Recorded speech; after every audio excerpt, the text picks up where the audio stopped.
And I think the reality is what we see often is the industry responds to protect shareholder value. Like that is the response that goes out, right? And I and I think that's a problem, especially in the security field. But I think it's really across the board because whenever we, as a customer, when you choose a security product, well, to cover that first, we expect that security product to be secure.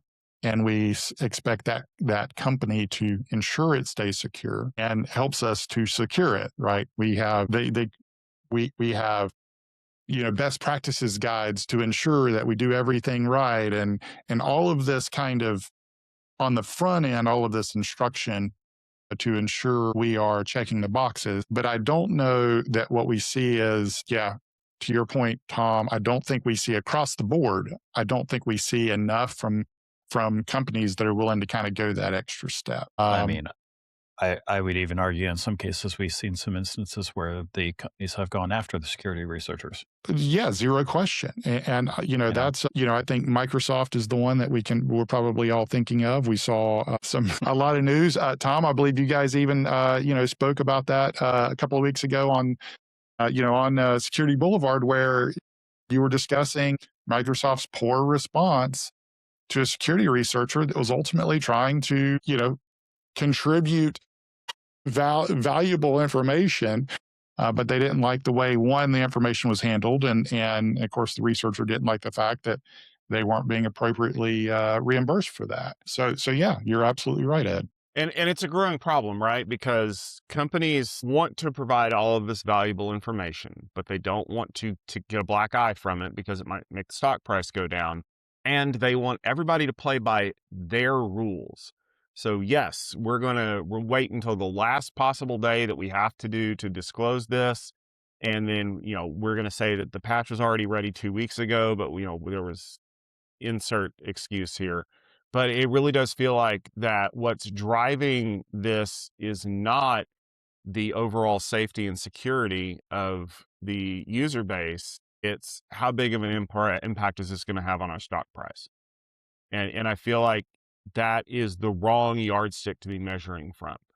And fortunately, right now we're kind of over a barrel, because if we've bought these devices and they're kind of sunk costs in the organization, it's not like you can go to your CEO or your board and say, hey, I need $50 million to rip out all that stuff we just bought a couple of years ago because it turns out that their support sucks.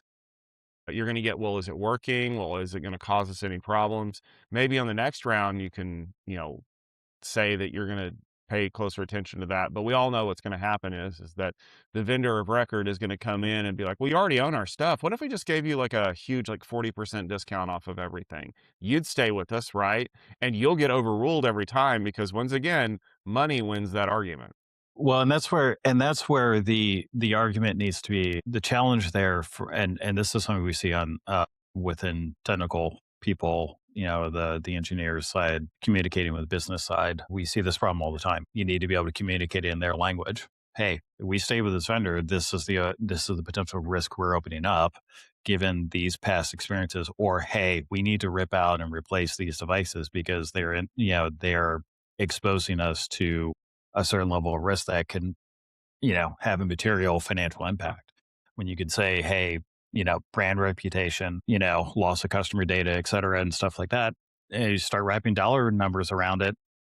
Suddenly people will start paying attention, especially when you say, hey, by the way, this has potential impact to us and it can negatively impact the share price. So you move the conversation away from the vendors' shareholders into your own shareholders, right? Right. Right. Exactly. Exactly. Yeah, exactly. Yeah. There's a certain irony there. I do agree with that. But I mean, But it's an absolute valid point. yeah. I mean,